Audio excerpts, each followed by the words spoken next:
కాకినాడ సాగర్ తీరంలో వేంచేసిన శ్రీ మంగళాంబిక సమేత ఆదికుంభేశ్వర స్వామివారి ఆలయంలో ఈ నెల 20వ తేదీన 50వ మహాకుంభాభిషేకం నిర్వహిస్తున్నట్లు భారత యజ్ఞపీఠం కమిటీ సభ్యులు తోట పుండరీకాక్షులు చుట్నీటి శ్రీనివాస్, సలాది శ్రీనిబాబు, గంగిరెడ్డి అరుణ తెలిపారు. కాకినాడ సాగర్ తీరాన ఆలయ ఆవరణలో ఏర్పాటు చేసిన మీడియా సమావేశంలో వారు మాట్లాడుతూ, లోక కళ్యాణార్థం ప్రకృతి విపత్తుల నుంచి దేశానికి ఉపశమనం కలిగించే నిమిత్తం ఈ మహాకుంభాభిషేకంను గత 50 ఏళ్లుగా నిర్వహిస్తున్నట్లు తెలిపారు.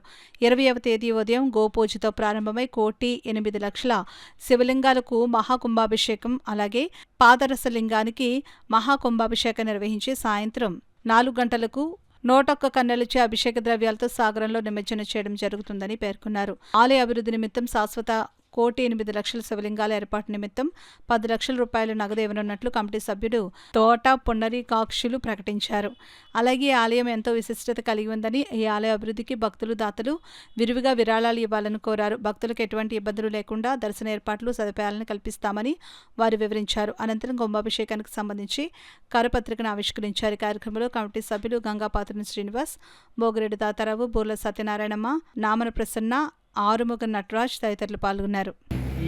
ఈ కన్యలకి ఏ సంవత్సరం వచ్చిన వాళ్ళన్నా సరే ఈ అభిషేక ద్రవ్యాలు కలిపిన తర్వాత నెక్స్ట్ ఇయర్కి వాళ్ళకి మ్యారేజ్ అవ్వడం జరిగింది. మనం ప్రతి సంవత్సరం చూస్తున్నాం.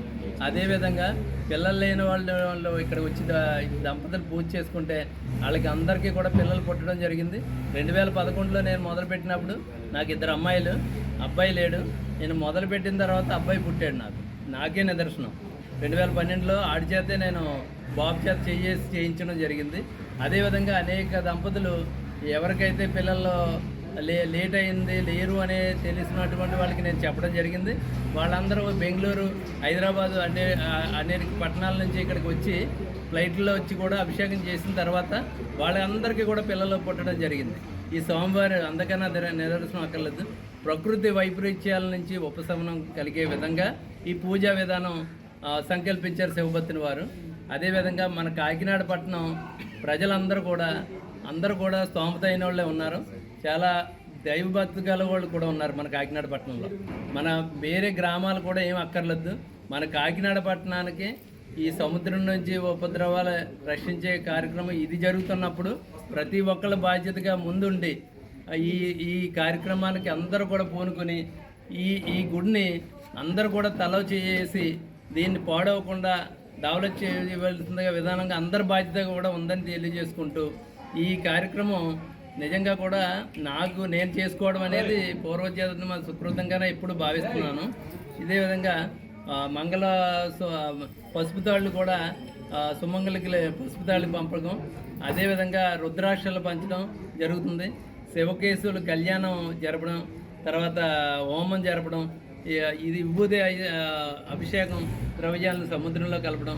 అలాగే ముందర పూజించినటువంటి నా సోదరులు, అన్నలు అయినటువంటి మా తోట బాబీ గారు, ఇలాగ కొంతమంది ఎవరైతే చలమజటి సునీల్ గారు, అలా ఎవరైతే ముందర ఈ అభిషేకాలు చేశారో వారు, అలాగే ధర్మకర్తలతో కలిసి ఈ గుడిని ఇంకా అంటే కాకినాడ వాస్తవ్యులు అందరూ కూడా నాయకులైనా, ఎమ్మెల్యేలైనా, ఎంపీ అయినా దయించి అందరూ కూడా ఈ గుడికి నిర్మాణం కొత్తగా ప్రారంభించాలని, అలాగే ఈ సంవత్సరం నాకు ధర్మకర్తలైనటువంటి నామన్ రామచంద్రారు వారి కుటుంబం నాకు అవకాశం ఇచ్చారు.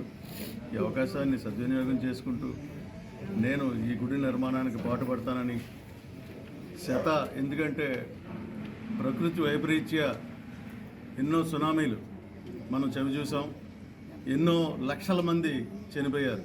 కానీ కాకినాడలో అసలు జన నష్టం అనేది జరగలేదంటే కారణం ఈ మహాకుంభేశ్వర స్వామి ఆలయం అని ఈ సభాముఖంగా మీకు అందరికీ చెప్పుకుంటున్నాను. అలాగే ఎన్నో తుఫాన్లు చూసాం. ఒక హుదూద్ తుఫాన్ చూసాం, కాకినాడ మీదుగా వైజాగ్ వెళ్ళింది. అలాగే లైలా తుఫాన్ చూసాం, అది కూడా కాకినాడ తీరం వరకు వచ్చి అది వేరే చోటుకి వెళ్ళి తీరం దాటింది. ఇలా మొన్న కూడా ముందా తుఫాన్ చూసాం. ఇలా ఎన్నో తుఫాన్లు కానీ సునామీలను కానీ కేవలం ఇక్కడ ఈ అభిషేకాల వల్లే ప్రకృతి వైపరీత్యా మనం అందరం బాగున్నామని, ఇలాగా ఇంకా ముందరికి ఇంకా బాగుండాలని చెప్పి ఈ గుడి యొక్క నిర్మాణం ఇంకా అభివృద్ధి చెందాలని కోరుకుంటూ మీ అందరినీ మనమే చేసుకునేలాగా ఈ గుడి ఏర్పాటు చేశారు. అలాగే ఈ ఈ గుడి శిథిలావతరణకి వచ్చింది. మన ఎక్కడా లేరు జనం అందరూని, అన్ని చోట్ల అక్కర్లేదు. మన కాకినాడలో ప్రజలు చాలామంది డబ్బున్న వాళ్ళు ఉన్నారు. వాళ్ళందరూ పూనుకోవాలని, ఈ గుడి డెవలప్మెంట్ చేయాలని, ఈ గుడి శిథిలావతరణ లేకుండా మా కుటుంబం నిలబడి, అలాగే సీని గారు అవ్వచ్చు, బాబీ గారు అవ్వచ్చు, వీళ్ళందరూ కూడా అలాగే ప్రతి సంవత్సరం కూడా ఇంకా డెవలప్మెంట్ చేస్తారే ఉన్నారు. కానీ ఈ గుడికి ఎంత డెవలప్మెంట్ చేసినా కూడా సరిపోవట్లేదు. ఇంకా ముందుకు వెళ్ళాలని, ప్రజలందరూ కూడా ముందుకు రావాలని, వీళ్ళందరూ కూడా సహకారం చేయాలని, ఇలాంటి మహాకుంభాభిషేకాలు ఇంకా ఎన్నో ఉండాలి, ప్రజలందరూ తెలుసుకోవాలి. మా చిన్నతనంలోనే మా నాన్నగారు ఈ కార్యక్రమం మొదలెట్టారు, మాకు తెలియదు. 4వ కుంభాభిషేకం 1 నుంచి 4వ కుంభాభిషేకం దేవాలయం వీధిలో ఏర్పాటు చేశారు. 4వ కుంభాభిషేకానికి మన ఆనంద భారతిలో మీటింగ్ పెట్టారు. ఆ రోజు చెప్పారు మా నాన్నగారు, ఈ కుంభాభిషేకాలు అలాగే 11 కుంభాభిషేకాలు అవుతాయి. 11వ కుంభాభిషేకాన్ని ఆ ఈశ్వరుడే ఒక మనిషిని పంపిస్తారు, ఆయనే అక్కడి నుంచి పూనుకుంటారన్నారు. మా నాన్నగారి మాట నిజమైంది. ఆయన ఆ రోజు టి సుబ్బరామిరెడ్డి గారు 11వ కుంభాభిషేకానికి వచ్చి ఇక్కడి నుంచి నేను చేస్తానని ఆయన వాగ్దానం చేసి, మా నాన్నగారు 2004 వరకు కూడా ఆయన కుంభాభిషేకాలు చేస్తూనే ఉన్నారు. మా నాన్నగారు ఎప్పుడు కాలం చేశారో ఆయనకి మనసు బాధ కలిగి ఆయన అలాగ అందులో ఉండిపోయి, నేను మీ ఊర్లో ఎంతోమంది ఉన్నారు వాళ్ళకి చెప్తాను, నేను చెప్తాను, మీరు కానీ కార్యక్రమాలు కానివ్వండి అన్నారు. కొన్ని నాలుగు పాటు ఆయన చేశారు. ఆయనకి వయసు మీద పడింది కాబట్టి ఆయన ముందుకు రాలేకపోతున్నాను. అలాగే మన కాకినాడలో ఎంతోమంది డబ్బున్న వాళ్ళు ఉన్నారు, లేని వాళ్ళు ఎవరు. ఊరికి ఇంటికి ₹1 ఇచ్చినా ఈ గుడి డెవలప్మెంట్ అవుతుందని నేను ఆశిస్తున్నాను. అందరూ కూడా అన్నదానానికి కూడా అందరూ సహకారం చేయాలని నేను కోరుకుంటూ సెలవు. ఏదైతే తుఫాను కానీ విపరీతమైనటువంటి మరి వస్తానే సునామీలు కానీ ఏదైతే ఉన్నాయో వాటి నుంచి కాకినాడ నగరాన్ని రక్షించుకునే విధంగా మరి శివభక్తులకు ఆ రోజు మరి శివును కళ్ళలో కనిపించి ఇక్కడి నుంచి శివుని యొక్క విగ్రహాన్ని మనం ప్రదర్శించాలని, అలాగే స్వామివారికి నిత్యం అభిషేకాలు జరగాలని చెప్పి ఏదైతే చెప్పారో తదనుగుణంగా మరి ఆ రోజు టి సుబ్బరామిరెడ్డి గారి సహాయ సహకారాలతో మరి ఈ గుడిని నిర్మించడం జరిగింది.